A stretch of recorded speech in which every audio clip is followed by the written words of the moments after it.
Hello दोस्तों, आप सभी का स्वागत है समसामयिक घटना चक्र के इस ऑनलाइन प्लेटफॉर्म पर। मैं मोहित आप सभी के बीच उपस्थित हूं। आज अपने इस वीडियो में बात करेंगे 18 अप्रैल 2025 के महत्वपूर्ण करंट अफेयर जो विभिन्न पत्र पत्रिकाओं में रहे आपकी परीक्षा के दृष्टिकोण से इंपॉर्टेंट, जैसे Dainik Jagran, The Hindu, Indian Express, DD News, PIB, ANI, Dainik Bhaskar, Navbharat times तथा अन्य गवर्नमेंट की वेबसाइट। जैसे देखा जाए तो आकाशवाणी और ट्विटर से भी जो गवर्नमेंट की उत्तर प्रदेश गवर्नमेंट की जो वेबसाइट है, जैसे देखा जाए तो Twitter handle Uttar Pradesh government का, और साथ ही साथ जो इन्वेस्ट यूपी है, उत्तर प्रदेश गवर्नमेंट .in है, माई.gov.in है। तो इन सबको खंगाल के आपके लिए जो इंपॉर्टेंट परीक्षा के दृष्टिकोण से महत्वपूर्ण खबर होती है वो इस वीडियो में प्रस्तुत करने का प्रयास किया जाता है। और देखा जाए तो वन स्टॉप सॉल्यूशन की तरह ये वीडियो है। इसको वीडियो अगर आप रेगुलर फॉलो करते हैं तो मैं आपके गारंटी आपके लिए लेकर कहता हूं कि आपको प्रीलिम्स परीक्षा में कभी भी ना ही यूपी स्पेशल के करंट अफेयर के लिए भटकना पड़ेगा, ना ही जो नेशनल करंट अफेयर है उनके लिए भटकना पड़ेगा। एक कॉन्फिडेंस बूस्टर की तरह ये वीडियो आपके लिए काम करेगा। साथ ही साथ जो आपका करंट अफेयर का फोबिया होता है ना, एग्जाम के पहले कहते हैं आप लोग कि सर 1 महीने का समय था, करंट अफेयर नहीं पढ़ पाए। कुछ लोगों का क्या होता है, जब आप देखेंगे अक्सर परीक्षा का जब परिणाम आता है प्रीलिम्स परीक्षा का, तो कुछ लोगों का 1-2 नंबर से नहीं होता है। और जो 1-2 नंबर से नहीं होता है वो जेन्युइन कैंडिडेट बहुत से ऐसे होते हैं, बहुत से तो ऐसे होते हैं सिर्फ कहने वाले होते हैं कि 1 नंबर से नहीं हुआ। लेकिन कुछ ऐसे होते हैं जो जेन्युइन कैंडिडेट होते हैं, उनका सच में 1 नंबर से नहीं होता है। और पता है उनका ना होने का कारण क्या है? उनका जो करंट अफेयर का तैयारी है, करंट अफेयर की तैयारी, वो करंट अफेयर को छोड़ के रखते हैं लास्ट की 1 महीने के लिए, कि लास्ट के 15 दिन के लिए जब मैगजीन आएगी तो एक बार पढ़ लेंगे, काम हो जाएगा। ऐसा मत करिए, बहुत नुकसान हो जाता है, पूरा पूरा साल वेस्ट हो जाता है। तो उसके लिए करना क्या है? कुछ नहीं करना है। शाम को 7:30 बजे सिर्फ आपको अपना काम करते हुए, जो भी आप काम कर रहे हैं आप काम करते रहिए, हमारा वीडियो प्ले कर दीजिए। 20 से 25 मिनट का, बमुश्किल 30 मिनट का वीडियो होता है। प्ले कर दीजिए, आराम से सुनते रहिए, वीडियो सुनिए। वीडियो सुनने के बाद में सोने से पहले आप हमारा टेस्ट लगा लीजिए। पीडीएफ प्रिंटेबल जो हम प्रदान करते हैं आपको, उस प्रिंटेबल पीडीएफ को एक बार पढ़ लीजिए। और महीने के एंड में जब आपको पीडीएफ प्रोवाइड करें तब आप एक बार गो थ्रू हो जाया करिए पूरे पीडीएफ से। लास्ट में जब आप पढ़ेंगे परीक्षा के टाइम पे, आप जो मैगजीन, आपको जो पढ़ना होगा मैगजीन पढ़िएगा, जो भी आपको करना होगा करते रहिएगा। उस टाइम क्या होगा, जब आप मैगजीन पलट के पढ़ेंगे तो आपको लगेगा कि हाँ, मोहित सर ने पहले से ये सारी चीजें पढ़ा रखी हैं। तो इस वजह से देखा जाए तो वीडियो क्लास हमारी बहुत इंपॉर्टेंट होती है। आप हमारे साथ जुड़ के डेली प्रैक्टिस करना चाहते हैं, टेस्ट देना चाहते हैं, जो प्रिंटेबल पीडीएफ इत्यादि वो सब प्राप्त करना चाहते हैं, वीडियोस तो ऑलरेडी यूट्यूब पर डेली शाम को 7:30 बजे आ जाती है, सबके लिए निःशुल्क है। वीडियोस निःशुल्क है यहाँ पर देखा जाए तो। डेली वीडियो क्लास शाम को 7:30 बजे आपको यूट्यूब पर मिल जाती है। अगर आप इस पैकेज से जुड़ते हैं, जो हमारा मंथली पैकेज डिजाइन किया गया है, फरवरी महीने से डिजाइन किया गया है, जुड़ते हैं तो ये डेली आपको यहाँ पर 10 एमसीक्यू के टेस्ट मिल जाते हैं लगाने के लिए। डेली पीडीएफ और पीपीटी आपको एज इट इज जैसे क्लास पीपीटी होती है वो प्रोवाइड कर दी जाती है, ताकि आपको याद करने में भी आसानी हो। इसका प्रिंट आउट भी निकलवाना चाहे तो आसानी से निकलवा सकते हैं। एक पेज पे 4 पेज का प्रिंटेबल पीडीएफ आप निकलवा सकते हैं। जो पीपीटी होती है, डेली पीपीटी को क्लास में शेयर कर दिया जाता है। जब आप जाएं अपने प्रिंट आउट निकलवाने के लिए, आप उससे बोल दीजिए कि भैया इसका प्रिंट आउट निकालना है, वो एक पेज पर 4 स्लाइड लगा के निकाल देगा। ठीक है, और इससे होगा क्या कि 3 पेज में, 4 पेज में पूरे महीने का, मतलब पूरे जो एक एक दिन होते हैं उसके करंट अफेयर के आपके निकल आएंगे। और सेम ऐसे ही आपका जो पीडीएफ रहेगा वो तैयार रहेगा, याद करने में भी आसानी होगी। और प्रिंटेबल पीडीएफ आप प्राप्त करना चाहते हैं तो उसके लिए तो प्रिंटेबल पीडीएफ हम ग्रुप में प्रोवाइड ही करते हैं, आप आसानी से उसको भी निकलवा सकते हैं। 50-60 पेज की पीडीएफ होती है। ठीक है, यहाँ पर देखा जाए डेली प्रिंटेबल पीडीएफ भी आपको प्रोवाइड कर दिया जाता है। महीने के एंड में एक फुल लेंथ टेस्ट होता है जो 100 क्वेश्चन का होता है।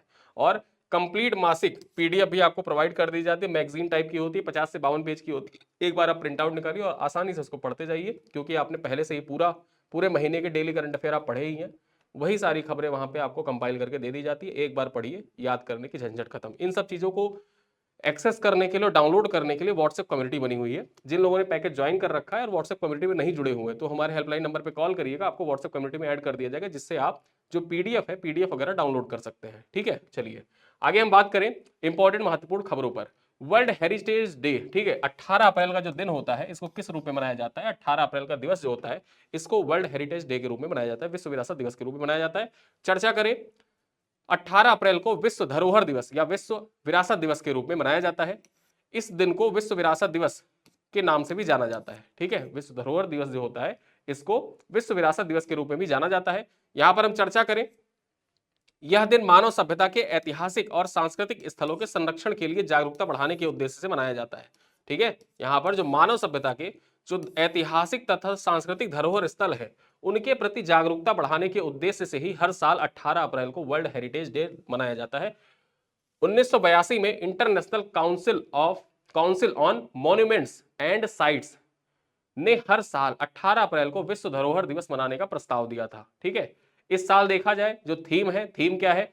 आपदाओं और संघर्षों से खतरे में पड़ी विरासत। ठीक है, आपदाओं और संघर्षों से खतरे में पड़ी विरासत, ये इस बार का जो विश्व धरोहर दिवस है इसका थीम है।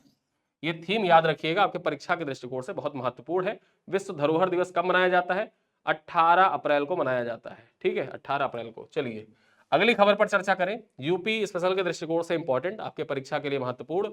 उत्तर प्रदेश गवर्नमेंट का ट्विटर हैंडल पर पोस्ट हुआ था, इस वजह से आपके परीक्षा के लिए इंपॉर्टेंट है। देखा जाए विभागीय समीक्षा में डिप्टी सीएम केशव मौर्य ने जानकारी दी है कि प्रधानमंत्री सूक्ष्म खाद्य उद्योग उन्नयन योजना, जो प्रधानमंत्री सूक्ष्म खाद्य उद्योग उन्नयन योजना है, इसके कार्यान्वयन में देखा जाए तो उत्तर प्रदेश पूरे भारत में शीर्ष स्थान पर है। ठीक है, परीक्षा में आपसे पूछ सकता है कि प्रधानमंत्री सूक्ष्म खाद्य उद्योग उन्नयन योजना में कौन सा राज्य प्रथम स्थान पर है? अपना उत्तर प्रदेश पहले स्थान पर है। ठीक है, यूपी स्पेशल के दृष्टिकोण से बहुत ही महत्वपूर्ण। आगे देखें, जो PMFME योजना है, इसमें यूपी का जो स्ट्राइक रेट है वो 99% है, जबकि ऑल इंडिया का देखें तो पूरे भारत का औसतन 56% है, जबकि उत्तर प्रदेश का 99% है। अर्थात जिनका ऋण स्वीकृत हुआ है उनका अनुदान वितरण तत्काल हुआ है। ठीक है, यहां पर देखा जाए जिस भी व्यक्ति का PMFME योजना के अंतर्गत ऋण स्वीकृत हो गया है तो उनका जो अनुदान है वो तत्काल उनको प्राप्त हो गया है। यहां पर देखा जाए PMFME योजना के तहत उत्तर प्रदेश 101 दिन में ऋण स्वीकृत करने की श्रेणी में प्रथम स्थान पर है, जबकि 110 दिन के साथ बिहार दूसरे स्थान पर। अगर जो कोई व्यक्ति लोन के लिए अप्लाई करता है इस योजना के अंतर्गत, प्रधानमंत्री खाद्य उद्योग उन्नयन योजना, ठीक है, इस योजना के अंतर्गत कोई व्यक्ति लोन पाने के लिए अप्लाई करता है तो 101 दिन के अंतर्गत ही उसका लोन पास हो जाता है उत्तर प्रदेश में, जबकि देखा जाए तो 110 दिन लगता है बिहार में। ठीक है, तो यहां पे ये दोनों पॉइंट याद रखिएगा, 101 दिन के अंतर्गत ही उस व्यक्ति का उत्तर प्रदेश में लोन पास हो जाता है, और इसी कारण से देखा जाए तो यूपी जो है ये पूरे भारत में शीर्ष स्थान पर है। चलिए आगे देखा जाए, दुनिया की सबसे बड़ी ट्रैक्टर निर्माता एक्सकॉट कुबोटा यमुना सिटी में लगाएगा ट्रैक्टर और कृषि मशीनों का प्लांट। यहां पर देखा जाए तो दुनिया की सबसे बड़ी जो ट्रैक्टर निर्माता कंपनी है वो क्या करेगा, उसका नाम क्या है, एक्सकॉट कुबोटा, ये यमुना सिटी में लगाएगा ट्रैक्टर और कृषि मशीनों का प्लांट। यहां पर चर्चा कर ले, पॉइंट क्या है, तो दुनिया की बड़ी ट्रैक्टर निर्माता स्कॉट कुबोटा को यमुना सिटी में सेक्टर 10 जो है यमुना सिटी का सेक्टर 10, यहां पर 300 एकड़ भूमि देने की तैयारी की गई है। इस क्षेत्र में ट्रैक्टर और कृषि मशीनों को तैयार करने का एक बड़ा प्लांट लगेगा। कंपनी 2 चरणों में 6000 करोड़ का निवेश करेगी। पहले चरण में 2 वर्षों में पूरा होगा। ठीक है, जो पहला चरण है वो 2 वर्षों में पूरा होगा और पहले चरण के अंतर्गत 2000 करोड़ का इन्वेस्टमेंट किया जाएगा, जबकि देखा जाए जो दूसरा चरण होगा तो दूसरे चरण में 4000 करोड़ का निवेश किया जाएगा। आगे हम बात करें, Scott Kubota Fortune global 500 companies, जो दुनिया की टॉप 500 कंपनीज होती हैं, उन कंपनीज के लिए एक सूचकांक जारी किया जाता है, एक रिपोर्ट जारी की जाती है, नाम क्या होता है, फॉर्च्यून ग्लोबल। ठीक है, तो फॉर्च्यून ग्लोबल 500 कंपनियों में शुमार है। ठीक, जो एस्कॉट कुबोटा कंपनी है, ट्रैक्टर बनाने वाली कंपनी, दुनिया की शीर्ष 500 कंपनियों में शुमार है। आगे हम देखें, कंपनी क्षेत्र में प्लांट स्थापित कर ट्रैक्टर कृषि में प्रयोग होने वाले व्यावसायिक उपकरण भी तैयार करेगी। यहां पर देखा जाए ये कंपनी क्या करेगी, जो यमुना सिटी है वहां पर अपना प्लांट स्थापित करेगी और उत्तर प्रदेश में ही ट्रैक्टर तथा कृषि जो उपयोग करने वाली प्रमुख व्यावसायिक उपकरण है उनका भी निर्माण करेगी, और पूरे भारत में देखा जाए पूरे भारत में सबसे बड़ा हब बनके तैयार होगा। ठीक है, सबसे बड़ा हब बनके उत्तर प्रदेश में ही तैयार होगा। आगे देखें, MSME के लिए धन जुटाने के लिए यूपी और NSC ने समझौते ज्ञापन पर हस्ताक्षर किया। उत्तर प्रदेश में जो सूक्ष्म लघु और मध्यम उद्योग है उनके लिए धन जुटाने के उद्देश्य से उत्तर प्रदेश सरकार और नेशनल स्टॉक एक्सचेंज के बीच में समझौते ज्ञापन पर हस्ताक्षर किया गया है। ठीक है, यहां पर पॉइंट पर चर्चा कर ले, उत्तर प्रदेश सरकार और नेशनल स्टॉक एक्सचेंज ने उत्तर प्रदेश में सूक्ष्म लघु और मध्यम उद्यम के लिए आरंभिक सार्वजनिक पेशकश, ठीक है, IPO के माध्यम से धन जुटाने में मदद करने के लिए एक समझौते ज्ञापन पर हस्ताक्षर किया है। ठीक है, और ये खबर किसकी है, टाइम्स ऑफ इंडिया की खबर है। ठीक है, आगे देखें, इस समझौते ज्ञापन का उद्देश्य राज्य में 96 लाख MSME के लिए पूंजी जुटाने की सुविधा प्रदान करना है। एक चीज मैं आपको बता दूं, MSME जो है ना, MSME में देखा जाए तो सबसे ज्यादा MSME किस राज्य में है, अपने यूपी में ही सबसे ज्यादा MSME है। MSME सेक्टर में सबसे बड़ा जो भागीदारी है वो उत्तर प्रदेश का, लगभग 96 लाख MSME उत्तर प्रदेश में उपलब्ध है वर्तमान में।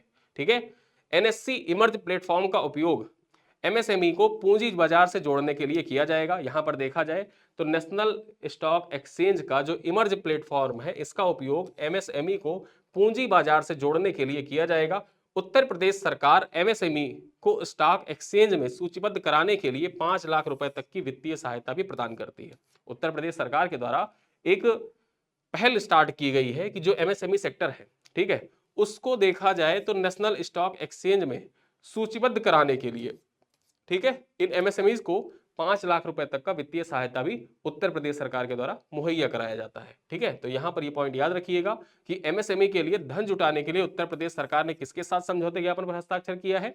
नेशनल स्टॉक एक्सचेंज के साथ समझौते ज्ञापन पर हस्ताक्षर किया है। और एमएसएमई सेक्टर में देखा जाए तो पूरे भारत में सबसे ज्यादा एमएसएमई सेक्टर के जो उद्यम है वो किस राज्य में अवस्थित है? तो उत्तर प्रदेश में अवस्थित है। ठीक है, चलिए आगे हम बात करें यूपी में नारी अदालत योजना।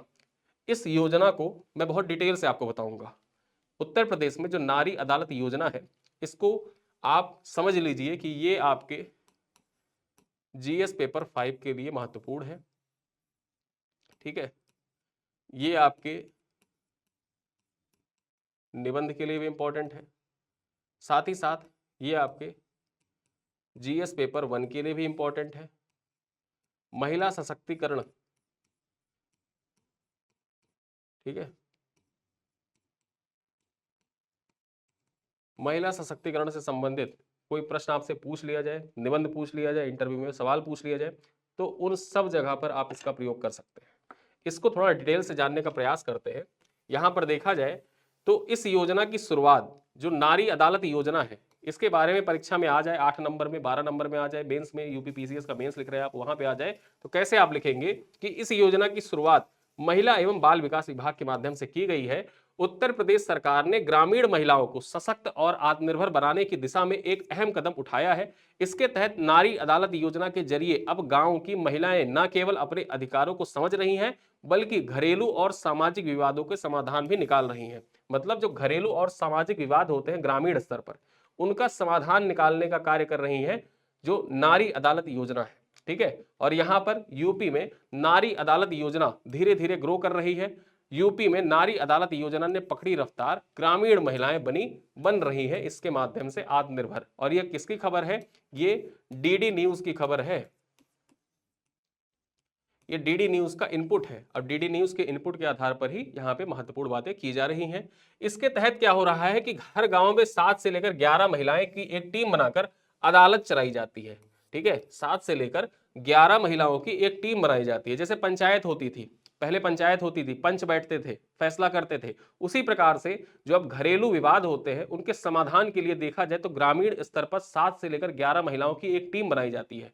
यह टीम गांव की दूसरी महिलाओं को वन स्टॉप सेंटर, 181 महिला हेल्पलाइन नंबर, बेटी बचाओ बेटी पढ़ाओ योजनाओं इत्यादि के बारे में जानकारी भी मुहैया करती है।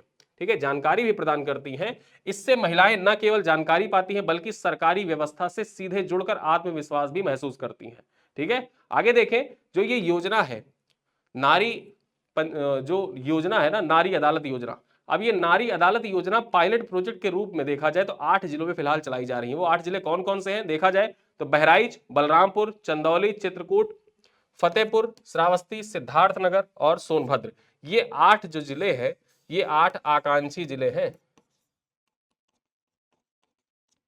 उत्तर प्रदेश के 8 आकांक्षी जिले, उन्हीं 8 आकांक्षी जिलों में, ठीक है, नारी अदालत पहल की शुरुआत की गई और पायलट प्रोजेक्ट के रूप में फिलहाल इसको चलाया जा रहा है। और अब उत्तर प्रदेश सरकार विचार कर रही है कि इस नारी अदालत योजना को पूरे उत्तर प्रदेश में लागू कर दिया जाए।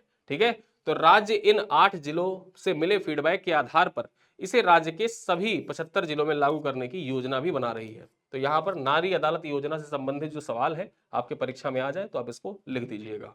चलिए आगे हम बात करें इंडोनेशिया माउंट लेवोटोबी ज्वालामुखी। परीक्षा में आपसे पूछे कि माउंट लेवोटोबी ज्वालामुखी कहां पर अवस्थित है, तो माउंट लेवोटोबी ज्वालामुखी जो है ये कहां पर अवस्थित है? इंडोनेशिया में अवस्थित है। ठीक है, चलिए बात करें यहां पर इंडोनेशिया के पूर्वी नुसा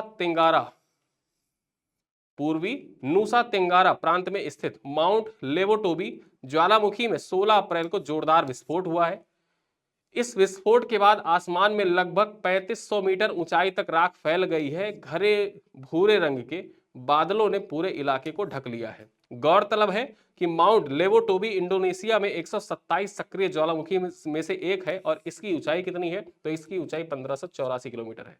परीक्षा में आपसे पूछे कि माउंट लेवोटोबी कहां पर अवस्थित है, इंडोनेशिया में अवस्थित है। अभी हाल ही में से विस्फोट हुआ था और ऐसी ही ज्वालामुखियों से संबंधित सवाल आपके परीक्षा में पूछे जाते हैं जिनमें हाल ही में विस्फोट हुआ हो। ठीक है, तो यहां पर देखा जाए 16 अप्रैल के दिन इसमें विस्फोट हुआ था, इस कारण से ये चर्चा में आ गया था। आगे हम खबरों पे चर्चा करें तो वित्त वर्ष 2024-25 में खुदरा मुद्रास्फीति घटकर 4.6% रह गई है।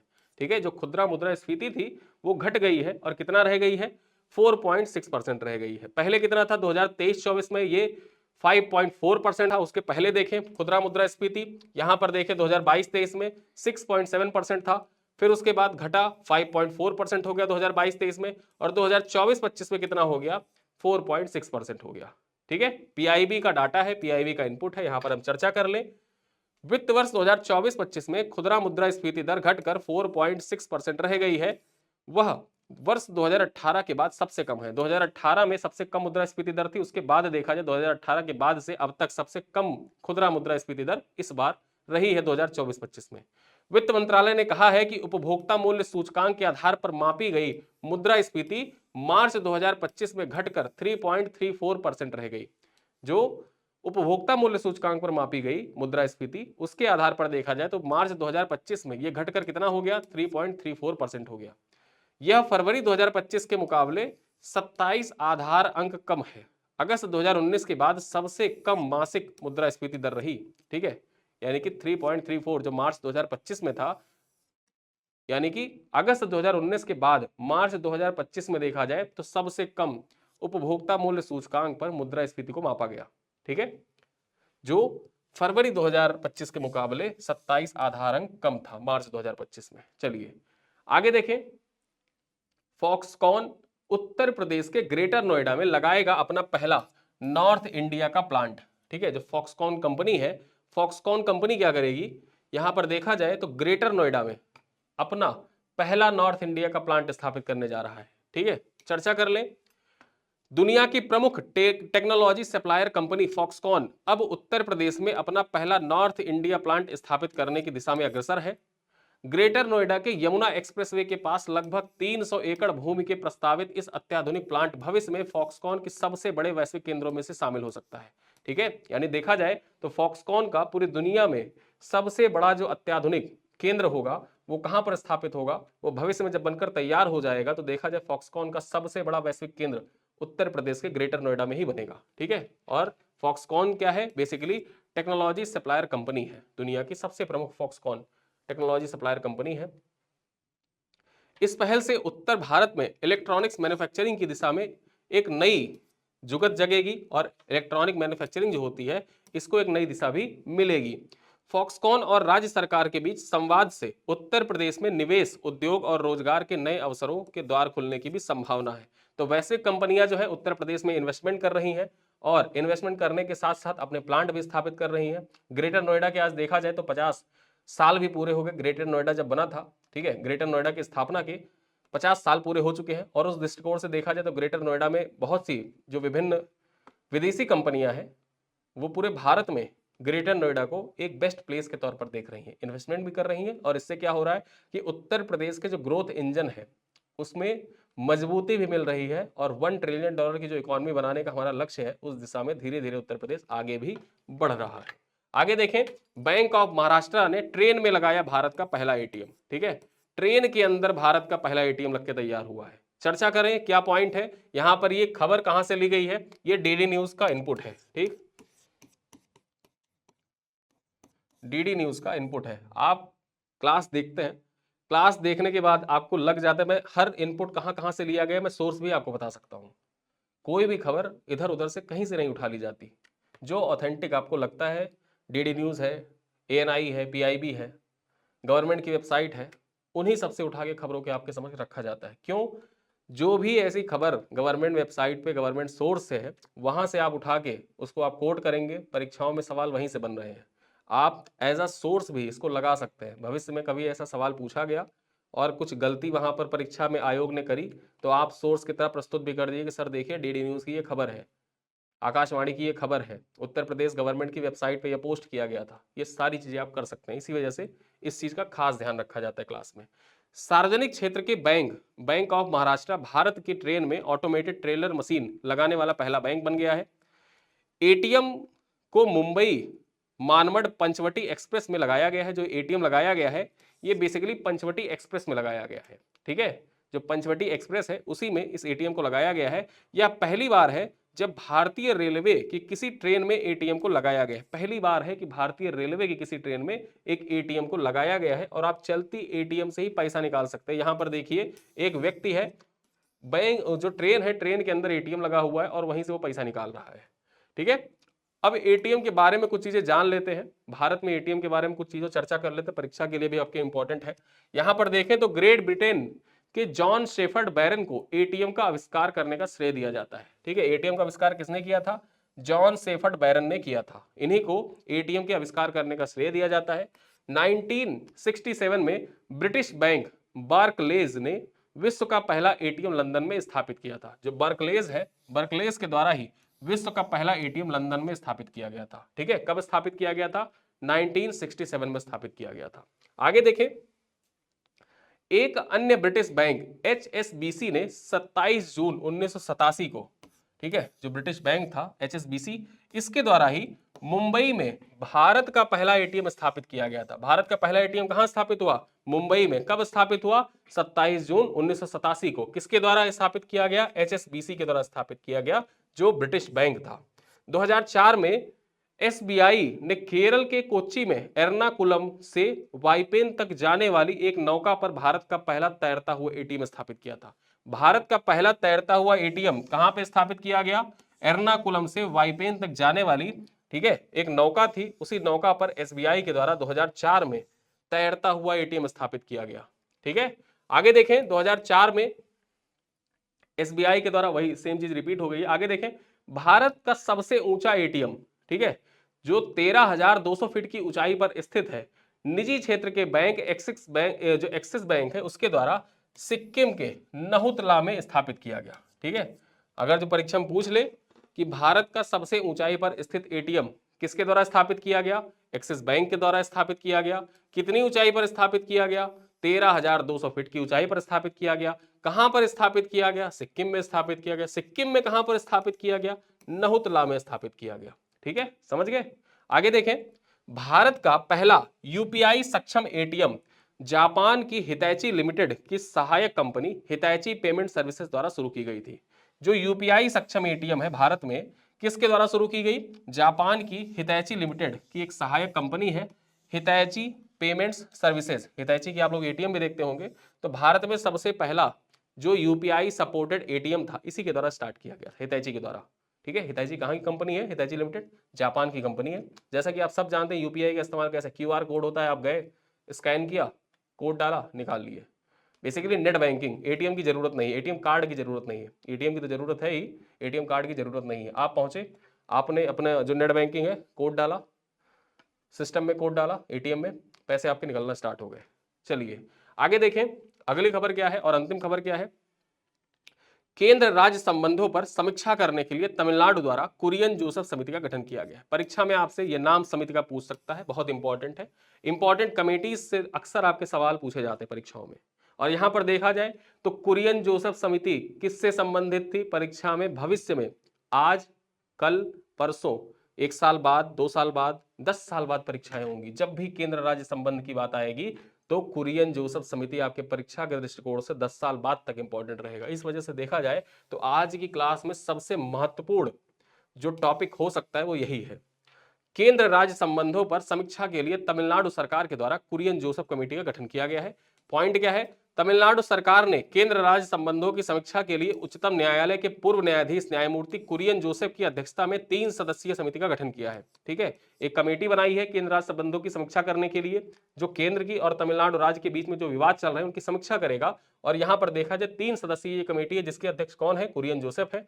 यहां पर देखें तो मुख्यमंत्री एमके स्टालिन ने 15 अप्रैल 2025 को राज्य विधानसभा में इसका निर्णय लिया था।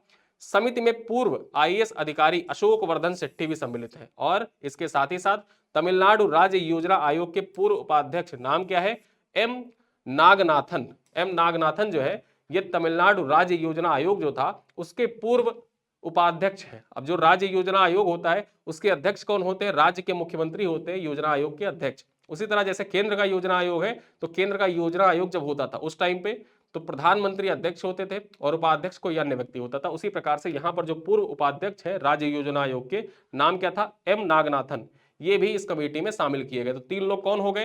पहले तो हो गए कुरियन जोसेफ, ठीक है, दूसरा नाम हो गया अशोक वर्धन सेट्टी का और तीसरा नाम हो गया एम नागनाथन का। ये 3 लोग इस कमेटी में शामिल है। और यहां पर देखा जाए राज्य सरकार के अनुसार समिति निम्नलिखित मुद्दों पर सिफारिश करेगी। कौन से मुद्दों पर सिफारिश करने के लिए इस कमेटी का गठन किया गया है? सबसे इंपॉर्टेंट देखिए, पहला है कि संवैधानिक प्रावधानों की जांच करना और केंद्र सरकार द्वारा राज्य सूची से समवर्ती सूची में स्थानांतरित किए गए विषयों को बहाल करने के लिए उचित उपायों की सिफारिश करना, पहला पॉइंट हो गया।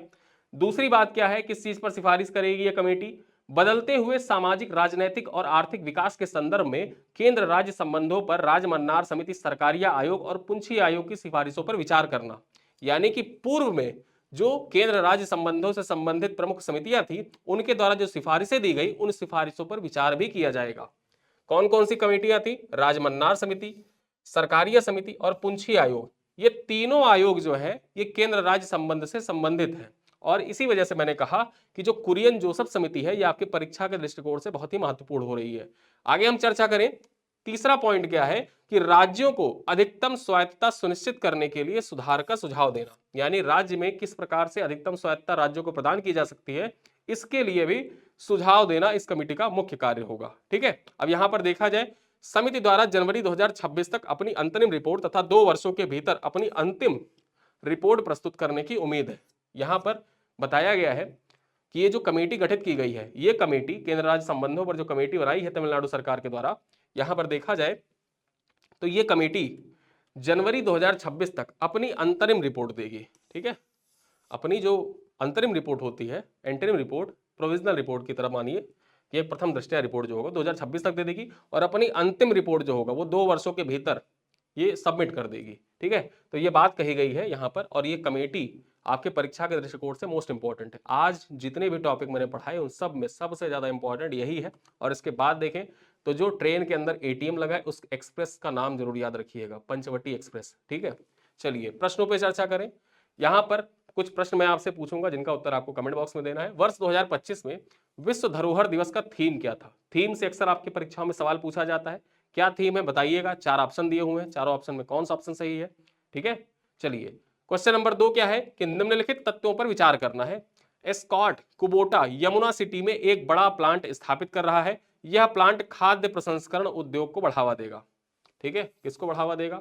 खाद्य प्रसंस्करण उद्योग को बढ़ावा देगा। बताइए, कथन और तर्क दोनों सही है, तर्क सही व्याख्या कर रहा है। कथन सही है, तर्क गलत है। सी कह रहा है दोनों सही है पर तर्क सही व्याख्या नहीं करता है। डी कह रहा है दोनों गलत है। अब बताइए कौन सा उत्तर सही है। क्वेश्चन नंबर 3 है माउंट लेवोटोवी ज्वालामुखी विस्फोट के मुख्य संभावित प्रभावों में कौन सा सम्मिलित नहीं है? जो माउंट लेवोटोवी ज्वालामुखी है इसका जो विस्फोट हुआ है इसके संभावित जो प्रभाव है, देखिए व्यवहारिक प्रश्न है और व्यवहारिक प्रश्न का उत्तर जो होता है बहुत सोच विचार कर दिया जाता है। ठीक, यहां पर मुख्य संभावित प्रभाव में कौन सा सम्मिलित नहीं है? पहला क्या है? क्षेत्रीय तापमान में यहां पर तीव्र वृद्धि होगी। ज्वालामुखी विस्फोट हुआ है तो क्षेत्रीय जो तापमान है, आसपास का तापमान है, अचानक से तापमान पूरा बढ़ जाएगा, बढ़ा ही रहेगा। दूसरा है हवाई यातायात में व्यवधान उत्पन्न होगा। तीसरा है वायु गुणवत्ता में गिरावट होगी। चौथा है निवासियों का विस्थापन होगा। माउंट लेवोटोवी ज्वालामुखी में विस्फोट हुआ है तो उससे सबसे ज्यादा प्रभावित, ठीक है, जो मुख्यतः संभावित प्रभाव है उनमें कौन कौन से प्रभाव है आपको बताना है और यहां पर आपको बताना है कौन सा सम्मिलित नहीं है। तो बेसिकली जो व्यवहारिक प्रश्न है उसका उत्तर मैं देता हूं। देखिए यहां पर जो क्षेत्रीय तापमान में तीव्र वृद्धि है तो जब विस्फोट हुआ उस टाइम पे बढ़ा, उसके कुछ टाइम बाद जो टेम्परेचर है, जब धूलकण जो होता है पूरे वायुमंडल में फैल गया। ठीक, धूलकण हो गया और उसका जो पूरे वायुमंडल में जब फैल गया तो सूर्य से जो आने वाली किरणें हैं, ठीक, आने वाली किरणें हैं वो बाधित हो जाती हैं। बाधित हो गई तो नीचे का जो एरिया है वहां पर तापमान, जो सूर्य की किरणें बराबर है नहीं पड़ पा रही है तो तापमान में वृद्धि नहीं हो रही है, तापमान में कमी हो जाएगी।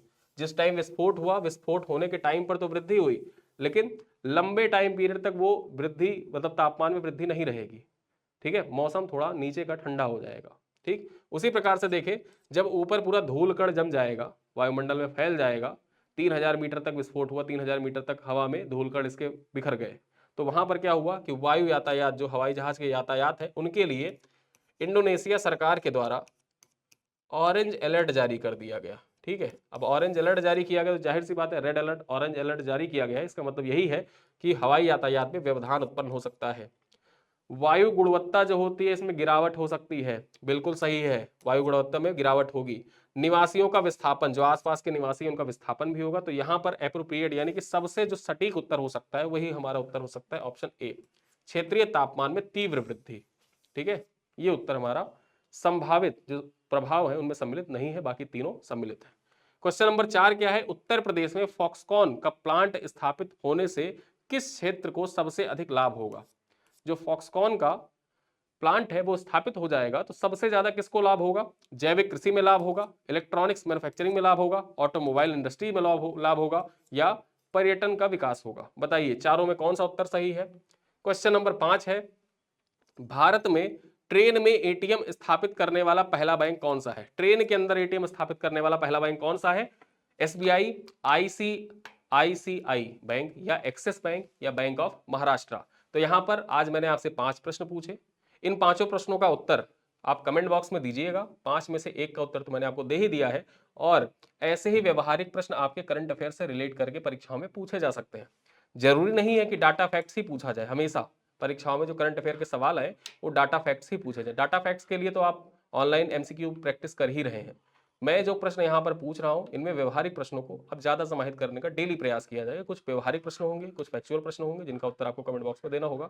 वीडियो कैसा लग रहा है आप लोग बताते रहा करिए, क्योंकि आपका बताना भी जरूरी है। आप बताएंगे कि वीडियो कैसा लग रहा है, क्या कुछ किया जा सकता है, उसी आधार पर हम लोग आगे सुझाव जो होंगे, आपके सुझावों पर विचार किया जाएगा। आपके लिए एक सूचना ये भी है कि जो हमारे उत्तर प्रदेश स्पेशल, बिहार स्पेशल के जो मंथली करंट अफेयर होते थे, उस सीरीज को हम लोग वापस से स्टार्ट कर रहे हैं। क्यों? क्योंकि परीक्षाएं नजदीक हैं और धीरे धीरे क्लासेस आती रहेंगी, तो आपकी तैयारी भी Uttar Pradesh special current affair के लिए भटकना नहीं पड़ेगा। डेली करंट अफेयर के जो वीडियोस आते हैं वो लगातार ऐसे आते रहेंगे। संडे टू संडे हमारी जो वीडियो आएंगे, अब से लेकर संडे टू संडे हम लोग करंट अफेयर की जो क्लास आएगी, वो संडे को वीडियो होगा UP special, Bihar special, alternative तरीके से चलेगा। एक जैसे इस वीकेंड पर उत्तर प्रदेश स्पेशल आएगा, अगले वीकेंड पर क्या होगा, अगले संडे को बिहार स्पेशल आएगा, फिर उसके बाद उत्तर प्रदेश स्पेशल फरवरी महीने का, फिर उसके अगले संडे पर बिहार स्पेशल फरवरी महीने का। ऐसे ऐसे करते हमारे वीडियोस लगातार आते रहेंगे। और इसी के साथ मैं इस वीडियो को यहीं पर समाप्त करता हूँ। वीडियो कैसा लगा आप लोग कमेंट में जरूर बता सकते हैं। पसंद आया करे तो वीडियो को लाइक किया करिए, अपने दोस्तों के साथ साझा भी कर दिया करिए, और किसी ग्रुप में भी शेयर कर सकते हैं आप लोग। ठीक, चलिए इसी के साथ मैं विदा लेता हूँ, मिलते हैं अगले वीडियो में, तब तक के लिए धन्यवाद।